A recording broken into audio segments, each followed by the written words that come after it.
Salut tout le monde, bienvenue à ce premier vidéo sur le jeu Storm over Jérusalem, publié par Multiman Publishing en 2023. Dans ce vidéo, nous allons introduire le jeu proprement et parler des conditions de victoire.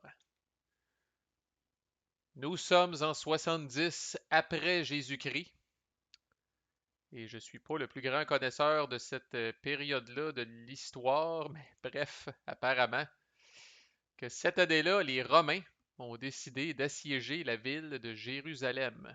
Rien de moins. Puis assiégés, là, pas à peu près, là. Fait qu'en rouge, évidemment, les Romains, là, ils commencent la game et ils sont tout le tour de la ville, prêts à rentrer. Alors ça va brasser. Ça sera pas long. C'est un jeu à deux qui oppose, dans le fond, les Romains à ce que le jeu appelle les Judéens, qui sont comme les défenseurs de la ville. Et les Judéens sont splittés en deux factions, là, que j'appelle affectueusement, moi, les bleus et les mauves. Mais c'est plutôt les disciples de Simon et les disciples de John, on va le dire comme ça, là. Euh, ça semble être fascinant vraiment là, ce qui est arrivé là. Puis c'est encore là, je radote, là, mais c'est la beauté des jeux historiques où est-ce qu'on découvre, ah ouais, il s'est passé ça, puis câlisse, on a le goût de lire et de s'étendre sur le sujet, chose que je n'ai pas faite encore, fait que c'est pour ça que j'en dirai pas plus. À part que Jésus est mort au moment où ça arrive, là, j'en connais pas tant que ça sur le sujet.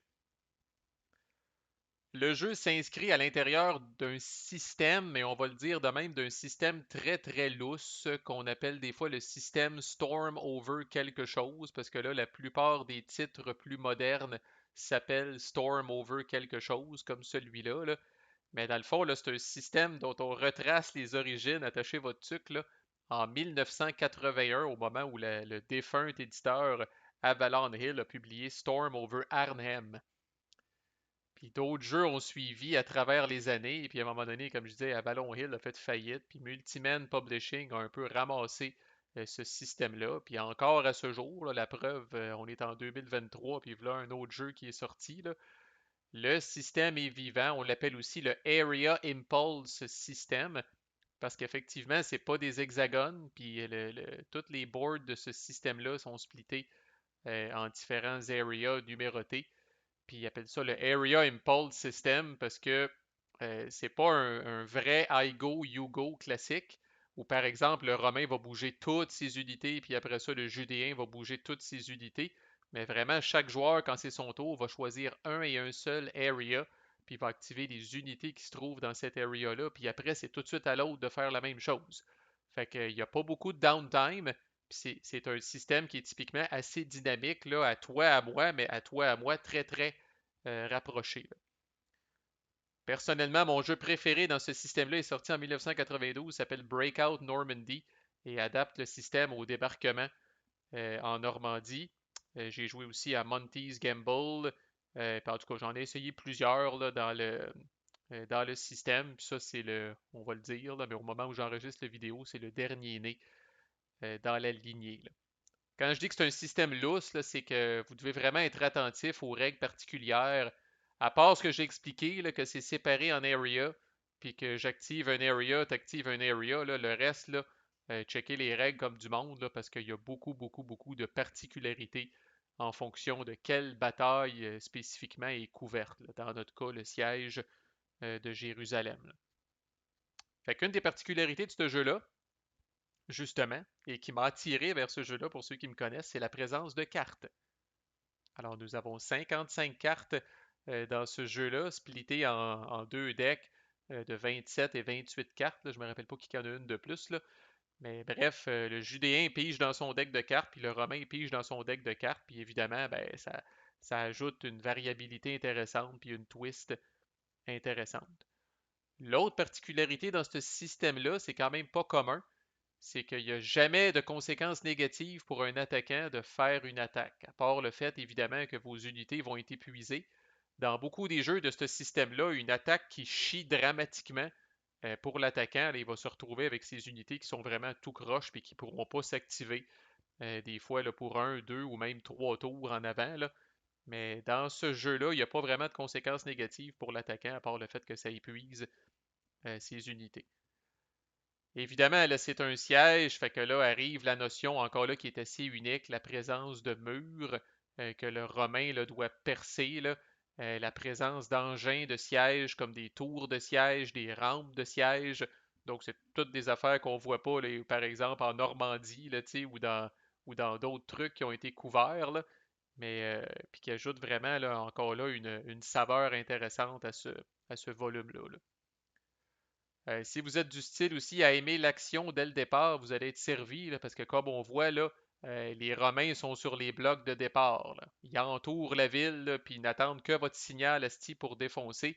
Puis d'ailleurs, dès le début, là, c'est pas rare que dès sa première action, là, le Romain va bâtir une tour de siège, puis va tout de suite rentrer, ou essayer de rentrer du moins, là, dans un premier area de la ville. Là. Donc, c'est très, très. Vous êtes sur le bout de votre siège en partant. Là, c'est pas le jeu. Vous avez de grandes manœuvres là, de préparation là, avant qu'on commence à se taper dessus. Là. On se tape dessus dès le tour 1 et dès le début du tour 1.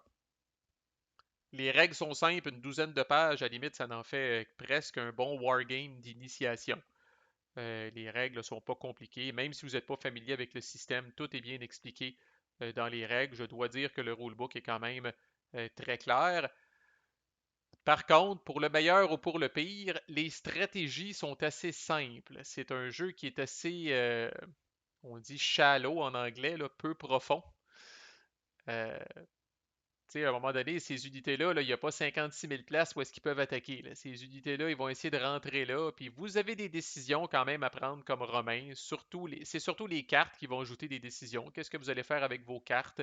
On va le voir, les cartes peuvent être utilisées essentiellement pour deux choses. Le texte qu'il y a décrit dessus, plus peut-être bâtir des engins de siège pour le Romain, puis réparer des murs pour le Judéen. C'est surtout au niveau des cartes que les décisions vont se prendre, parce que pour le reste, là, je le répète, c'est pas un jeu dans lequel vous allez manœuvrer à pu finir. Puis la raison est simple, c'est qu'entre autres, la limite de stacking pour le Romain, c'est 5 unités. Puis dès le départ, il y a déjà des areas qui se retrouvent avec 5 unités. Puis c'est pas long, la quantité de renforts que le Romain va recevoir, là, c'est pas long qu'à un moment donné, là, toutes les areas autour de Jérusalem vont se retrouver avec 5 unités. Fait que tout ce que vous avez à faire, c'est de let's go, on avance, puis on avance, puis on avance, puis on essaye euh, de breacher les murs. Alors ça peut laisser certaines personnes tièdes, peut-être même froides par rapport au jeu. Là. Ceci dit, le board, esthétiquement, je trouve que le board est très beau. Vraiment beaucoup de détails. Là, c'est à se demander si chacune de ces petites maisons-là existait, là, puis qu'on était quasiment capable de savoir qui restait là à l'époque. Là. Mais vraiment, toutes les petites pièces de terrain, le théâtre, l'hippodrome, vraiment, là, le niveau de détail, en tout cas, le board, moi, le style artistique, j'aime beaucoup. Au niveau des cartes, encore là, on aime ou on n'aime pas. Personnellement, je les aime. Je trouve que la direction artistique, le dessin qu'il y a sur les cartes, quand même des efforts qui ont été faits. Euh, si j'ai un petit commentaire, on se tanne peut-être à un moment donné du brun, le jaune. Là. Au niveau de la palette de couleurs, là, le noir et brun, là, ça vient que c'est pas ça qui est le plus flamboyant. Là. Mais n'empêche, de manière générale, j'aime quand même les cartes, ce qui a été fait là, au niveau de la direction artistique, encore une fois. Là. Qu'est-ce que je vais faire dans cette playlist-là? Je vais faire ça va faire changement, je vais faire un playthrough en expliquant les règles à mesure. Fait que amateur de playthrough qui aime ça voir justement Marco contre Marco, là, puis discuter justement un peu de stratégie. Là. Fait que si vous êtes habitué avec le jeu, vous allez en apprendre un petit peu sur ma vision stratégique des choses. Même si, comme je disais, il ne faut pas être nécessairement là, un grand stratège militaire pour jouer à ça. Il y a quand même des petites choses à savoir. Puis si vous voulez apprendre comment jouer, ben, je vais faire exprès au fur et à mesure que j'avance dans mon playthrough pour vous montrer là, tous les scénarios possibles qui peuvent arriver. Là. Puis quand je vais arriver vers la fin du playthrough, ben, ce que je n'aurai pas montré, je le couvrirai. Mais mon but, c'est quand même qu'au terme de la playlist, vous sachiez comment jouer d'un bout à l'autre. Mais on va agrémenter ça avec de véritables attaques pour montrer comment le board peut se développer dans les premiers tours. Je ferai peut-être pas un playthrough complet. Le jeu dure 8 tours. C'est quand même pas un jeu qui est long. Tu sais, là, je sais pas, si on joue quand même assez vite, d'après moi, je sais pas, 2 heures peut-être, c'est fini. entre deux joueurs expérimentés quand ça niaise pas trop, là.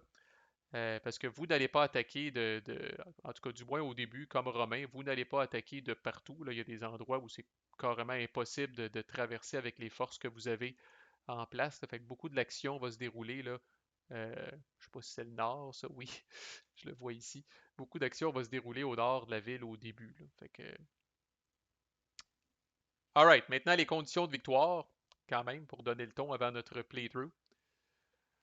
C'est un jeu où on va suivre nos points de victoire. Le Romain a des points de victoire et le Judéen a des points de victoire. Maintenant, comment on fait des points de victoire? Bon, ben, il y a deux areas et deux areas seulement dans le jeu, le Palais d'Hérode et le Temple Mount. Il y a seuls ces deux areas-là qui valent des points de victoire. Quand on arrive, les points de victoire sont distribués à la fin du tour. Quand on arrive à la fin du tour, le camp qui contrôle ces deux areas-là score un point de victoire par area. Typiquement, au début, le Judéen va contrôler les deux, donc va faire 2 points de victoire, mais éventuellement, le Romain peut prendre le contrôle d'un des deux puis commencer lui-même à faire des points de victoire via cette règle-là, là. Le Judéen spécifiquement, toujours à la fin du tour, score 1 point de victoire s'il contrôle encore Jérusalem au complet. Autrement dit qu'aucun area de Jérusalem est contrôlé par le Romain. Ça, d'habitude, on va voir ça peut-être à la fin du tour 1, tour 2. Parce que si rendu à la fin du tour 3, le Romain contrôle toujours aucun area dans Jérusalem, il commence à y avoir un sérieux problème. Fait que ça vaut 1 point de victoire pour le Judéen à la fin du tour de contrôler Jérusalem en entier. Les deux camps vont scorer 1 point de victoire pour chaque deux unités d'ennemis qui ont été carrément éliminées.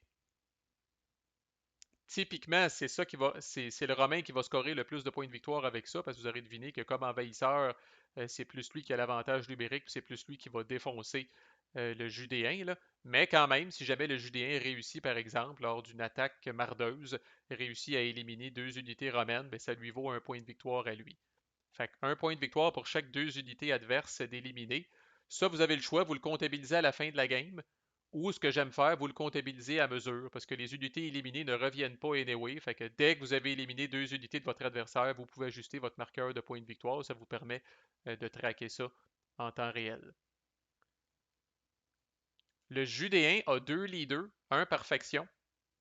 Et dans le fond, à la fin du tour, la règle est que le Romain score 1 point de victoire pour chaque leader judéen qui n'est pas sur le board. Fait qu'on va le voir, mais en cours de tour, le Judéen, là, lors de différentes circonstances, là, peut décider, par exemple, si l'Area 14, New City, se fait attaquer, le Judéen, en réponse, peut venir mettre le leader des Bleus ici pour aider à la défense. Et typiquement, le leader va rester là. Et si le leader est toujours là à la fin du tour, bon ben, Simon a été placé, puis peut-être que John a été placé, par exemple, ici. Fait que voici un cas où le Romain ne ferait pas de point de victoire parce que les deux leaders ont été placés. Si pour des raisons qu'on va voir pendant le playthrough, on arrive à la fin du tour, puis Simon a été placé, mais John n'a pas été placé, ben c'est un VP pour le Romain à ce moment-là. Essentiellement, en 2 secondes, c'est pour encourager le Judéen à placer ses leaders, à impliquer ses leaders. C'est des leaders, fait que c'est pas du monde qui vont aller se cacher à Jérusalem jusqu'à temps que le siège soit fini. Par contre, ces leaders-là, évidemment, sont fragiles, peuvent mourir comme les unités. Alors, dans le cas, par exemple, où Simon meurt à la fin du tour 2, ou pendant le tour 2, ben, à partir de la fin du tour 2, le Romain va faire 1 point de victoire à chaque tour jusqu'à la fin de la fucking game. Parce qu'évidemment, Simon étant mort, Simon ne pourra pas être placé sur le board. Alors, à la fin du tour 2, le Romain va faire 1 point de victoire, tour 3, tour 4, tour 5, jusqu'à temps qu'on finisse la game. Alors, les leaders sont précieux, sont utiles, mais sont fragiles aussi. Il faut y faire attention comme Judéen. On va voir ça dans notre playthrough. Donc, au niveau des VP, si on arrive à la fin du tour 8, c'est le camp qui a le plus de VP qui gagne. En cas d'égalité, c'est le Judéen qui gagne. À noter, on va probablement les voir au cours du playthrough. Il y a aussi quelques cartes qui vont donner des points de victoire à une faction ou à une autre. Fait que ce qu'on va voir au début, c'est le Judéen qui va se bâtir un petit coussin de points de victoire, puis à un moment donné, le Romain qui va tranquillement pas vite gruger ce coussin-là, entre autres en éliminant des unités, peut-être même en prenant le contrôle euh, d'un des deux areas qui donne des points de victoire. Puis après ça, bon, les cartes à terme, les cartes qui donnent des VP favorisent un petit peu plus le Romain. Fait que le Romain peut se battre au niveau des points de victoire, mais il y a aussi, et on termine là-dessus, une condition de victoire automatique qui est tout simplement qu'à la fin du tour, si le Romain contrôle les deux areas qui donnent des points de victoire, c'est terminé. Et ce, peu importe le décompte de points de victoire. Alors, à la fin de n'importe quel tour, si le Romain contrôle le palais d'Hérode et le temple Mount, victoire automatique pour le Romain. Même si le Judéen a 10 points de victoire puis le Romain en a 0, c'est pas grave. Puis c'est quand même assez particulier parce que vous aurez remarqué que ces deux areas-là sont directement sur le bord de la ville. Dès le début de la game, le Romain, s'il veut, c'est un peu suicidaire, là, on va comprendre pourquoi éventuellement, là, mais dès le début de la game, le Romain, s'il veut, là, peut faire une attaque au palais d'Hérode puis au temple Mount. Fait que, c'est pas comme si c'était des areas profondément à l'intérieur de la ville. Typiquement, dans les wargames, les victoires automatiques, par exemple, dans la bataille du Bulge, souvent les jeux vont récompenser, peut-être même donner la victoire à l'Allemand si l'Allemand dépasse la rivière Meuse. Mais là, ici, on a deux areas qui sont collés sur le Romain. Là, puis si le Romain réussit à les capturer, that's it, c'est terminé. Là. Fait que c'est quand même un peu particulier, là, mais bon, on va voir comment est-ce que ces areas-là sont quand même assez difficiles à prendre, du moins en début de game, par le Romain. Fait que voilà, c'est parti. Playthrough coming up avec explication au travers. Fait que manquez pas ça, on est dans autre chose. C'est pas GMT Games, c'est Multiman Publishing quand même. Si vous êtes un wargamer, vous les connaissez. Là, c'est pas un petit éditeur là. Mais c'est parti. Storm over Jérusalem. Manquez pas ça. À plus.